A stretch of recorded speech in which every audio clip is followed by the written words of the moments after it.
बिस्मिल्लाहिर्रहमानिर्रहीम। हम specific heat की डायमेंशन निकालने जा रहे हैं। तो हम देखते हैं कि स्पेसिफिक हीट को मैथमेटिकली हम किस तरह डिफ़ाइन करते हैं। तो स्पेसिफिक हीट का हमारे पास फॉर्मूला मौजूद है, C is equal to Q over M delta T. ये C स्पेसिफिक हीट के लिए सिंबल इस्तेमाल हो रहा। Q जो है ये हीट एनर्जी है, M यहाँ पे मैस है और delta T change in temperature है। तो हम यहाँ से इस मैथमेटिकल फार्मूला से स्पेसिफिक हीट की डायमेंशन लिख सकते हैं। तो स्पेसिफिक हीट की डायमेंशन निकालने के लिए मैं इसके लिए स्क्वायर ब्रैकेट लिख देता हूँ और ये राइट हैंड साइड पे Q की डायमेंशन, मैस की डायमेंशन और टेम्परेचर में चेंज की डायमेंशन। और नेक्स्ट स्टेप में हम लिख सकते हैं, अब जो हीट एनर्जी है जिसे हमने Q से रिप्रेजेंट किया, हीट एनर्जी हो या सिंपल एनर्जी हो, तो इसकी डायमेंशन वही होंगी जो वर्क की डायमेंशन है। हम जानते हैं कि एनर्जी और वर्क एक ही चीज़ है। तो मैं अगर हीट एनर्जी की डायमेंशन निकालना चाहता हूँ तो उसके लिए बेहतर ये है कि मैं वर्क की डायमेंशन निकालूँ, वही हीट एनर्जी की डायमेंशंस होंगी। तो नेक्स्ट स्टेप में अब मैं वर्क डन को डिफाइन कर सकता हूँ। हम वर्क को लिखते हैं फोर्स इनटू डिस्प्लेसमेंट। तो ये मैंने एनर्जी को वर्क की सूरत में और वर्क को आगे फोर्स और डिस्प्लेसमेंट की सूरत में लिखा। जब भी हमने किसी डिराइव्ड क्वांटिटी की डायमेंशंस निकालनी होती हैं तो हम उसको बेस क्वांटिटीज़ में कन्वर्ट करते हैं। हम देखते हैं कि वो डिराइव्ड क्वांटिटी बेस क्वांटिटीज़ में बेस क्वांटिटी की टर्म में किन किन फैक्टर्स पर डिपेंड करती है। तो मैं यहाँ से Q को बेस क्वांटिटीज़ में कन्वर्ट कर रहा हूँ। ये मैस और टेम्परेचर तो पहले ही बेस क्वांटिटीज़ हैं।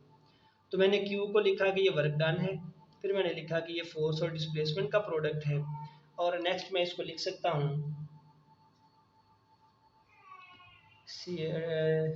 स्पेसिफिक हीट की डायमेंशन जो है दैट इज़ इक्वल टू, यहाँ मैं इसको सेपरेटली लिखता हूँ, फोर्स की डायमेंशन, डिस्प्लेसमेंट की डायमेंशन, मैस की डायमेंशन और चेंज इन टेम्परेचर की डायमेंशन। और फोर्स को हम डिफाइन करते हैं मैस इनटू एक्सेलरेशन, ये है साथ डिस्प्लेसमेंट और बटे में है m और ये है डेल्टा टी। अब मैं यहाँ पे सेपरेटली लिख देता हूँ। एक्सेलरेशन को हम डिफाइन करते हैं वेलोसिटी ओवर टाइम, यहाँ से 1 ओवर टाइम अलहदा करें तो वेलोसिटी को हम डिफाइन करते हैं डिस्प्लेसमेंट ओवर टाइम। तो एक्सेलरेशन को लिखा जा सकता है डिस्प्लेसमेंट ओवर टाइम का स्क्वायर, यानी हम बेस क्वांटिटीज़ में कन्वर्ट कर रहे हैं अपनी इन तमाम टर्म्स को। तो एस एक्सेलरेशन की डायमेंशन होगी dimension of length and dimension of, इसको ऐसे लिखते हैं डी टी माइनस 2। एक्सेलरेशन की डायमेंशन होगी एल टी पावर माइनस 2। तो मैं यहाँ पे आप डायरेक्ट लिख देता हूँ डायमेंशंस। मैस के लिए है कैपिटल एम, एक्सेलरेशन की डायमेंशन होगी एल टी माइनस 2, डिस्प्लेसमेंट की डायमेंशन एल है, ये फासला है, बेस क्वांटिटी है, मैस के लिए कैपिटल एम, और चेंज इन टेम्परेचर है उसके लिए हम लिखेंगे केल्विन के। टेम्परेचर में चेंज हो या सिंपल टेम्परेचर हो उसकी डायमेंशन के लिए सिंबल है के। अब हम इनको कंबाइन करके लिखते हैं, ये बनेगा एम एल टी माइनस 2 और ये एल। हमने ऊपर वाली तीनों स्क्वायर ब्रैकेट्स को कंबाइन करके एक बना दिया और नीचे वाली ब्रैकेट्स को हम कंबाइन करेंगे तो बनेगा एम के, और जब इसको बटे से ऊपर लेके आएंगे ये बनेगा एम इनवर्स के इनवर्स। तो फाइनली अब हम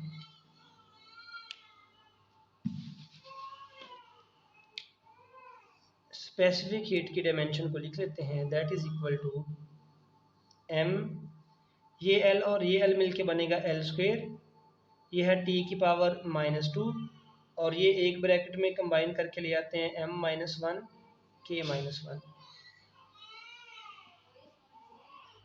तो ये m और m पावर -1, 1 पावर 0 बन जाएगी, इसकी पावर 1 है, ये -1 है, 1 - 1 0, ये है एल स्क्वेयर, ये है टी पावर -2 और ये है k पावर -1।